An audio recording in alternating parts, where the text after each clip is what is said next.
back to Ray's Trains. Well, I know I said last week we're not going to be opening a new engine on this channel every week, but we've got another one here. So big shout out to my friend Todd for sending this one my way. He's the one who hooked me up with my Metro North RS3, which was another Rail King Proto Sound 3.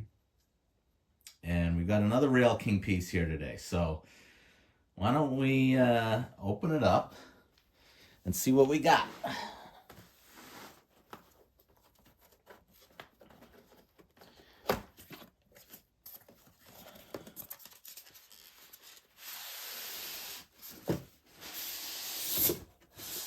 Now, my friend Todd said he was getting an upgraded version of this, which is why he sent this to me. So, I'm pretty excited about it. Let's see. Okay.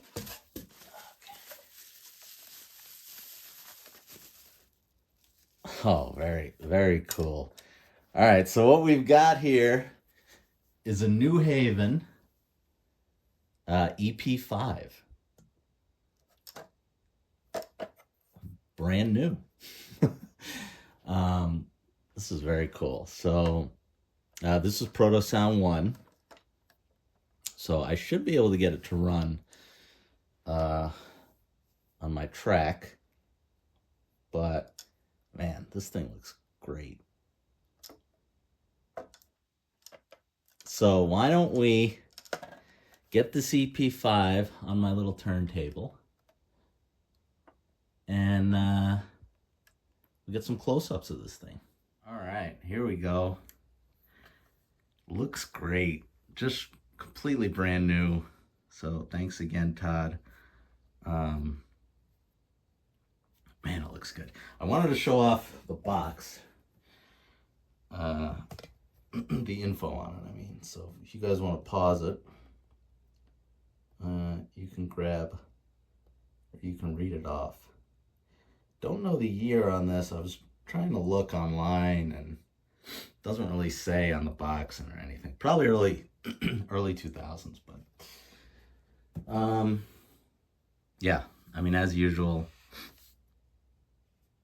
really looks great here by MTH. Now let me show off the coolest part of this locomotive. Pantographs spring up. Sorry guys, trying to get a spring up really easy.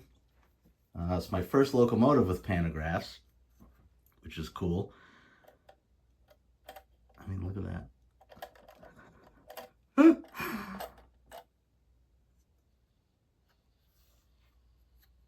Number 377. I wish there was one of these at, I'm sure there's one around on display, but there wasn't one at the Danbury Rail Museum, which would have been very cool. And Todd also sent me this New Haven box car to go with it, which is very nice. So we'll get a little consist going and run this thing. It's not going to be able to pull some of my stuff, but I could make it pull a few cars here that are in scale, I think. So we'll get it on the track. We'll see if we can get it to make some noises. It's a little harder to run MTH stuff that's not PS3,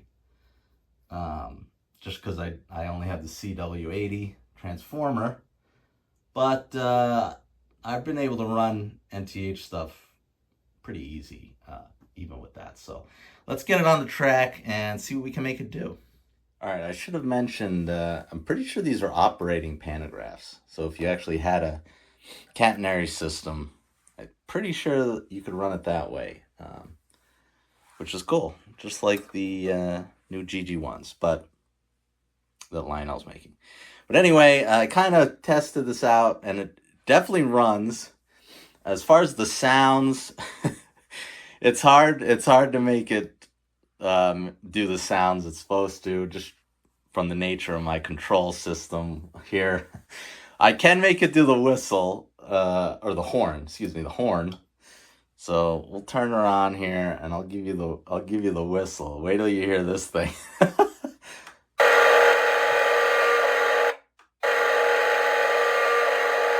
All right, I probably just blew out all of your speakers, and you're very upset with me. But sorry about that. So why don't we'll see what this thing can do.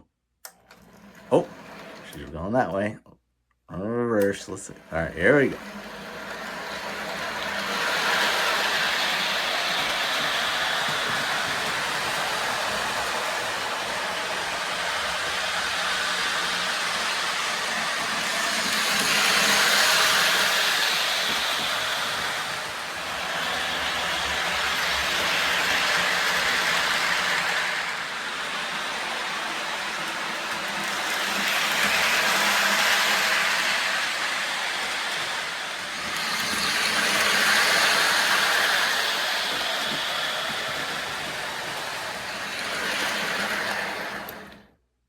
All right.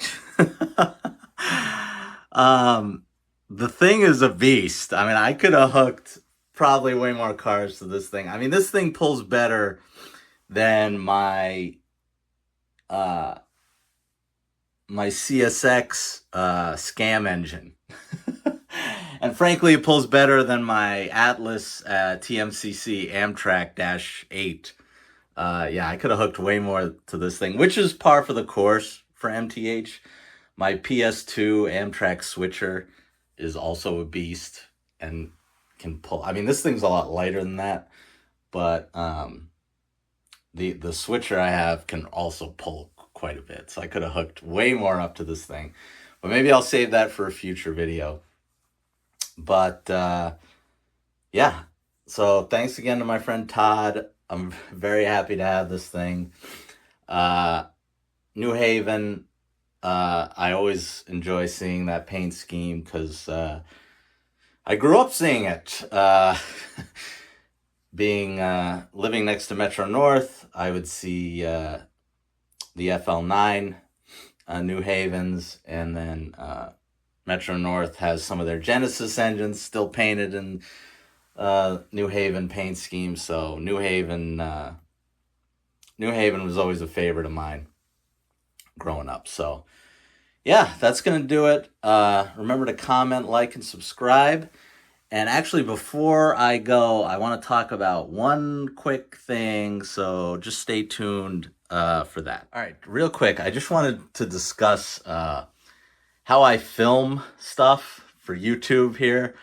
So, I'm sorry if it gets repetitive, but I've had some people, even my buddy James was talking to me about this. He was like, you should run the engines in opposite directions. And I just want to talk about why I don't do that, at least for filming often, is the way I have my switchers set up. First of all, this is 072 on the outside, and this is 060, and I just don't have enough room to have two switches here so you could go on and off. So if a train uses this switch, then I have basically this exact setup on the opposite side of the room over there for a train to get back on the outer loop. So that's one reason why I don't run them in opposite directions, because I wouldn't be able to get the trains off. I wouldn't be able to get the trains.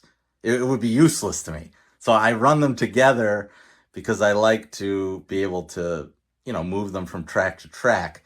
And then the other reason is I don't trust the Lionel switches enough to where I don't want to have two of my beautiful engines basically completely have a head-on collision, because I'm afraid of filming. I've done it before, but especially not on camera. I just don't want to deal with the headache of a switch accidentally being thrown or something happens and I have a head-on collision with my $700 engines and have these plastic pieces shatter.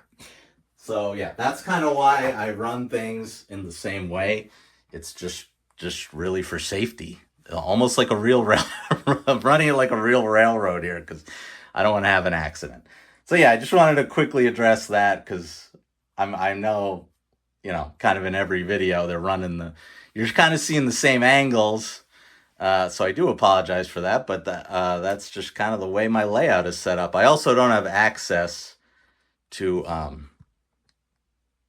you know, this side is a wall and the other side is against the wall. So I can only film from this side and from that wall. So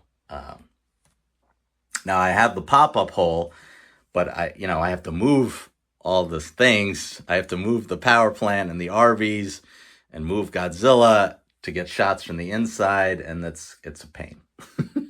It's just a pain. So anyway, I just wanted to address that real quick, of kind of give you my guys' mindset of how I do things here. But anyway, that's going to do it. Remember to comment, like, and subscribe, and I will see you guys on the next one.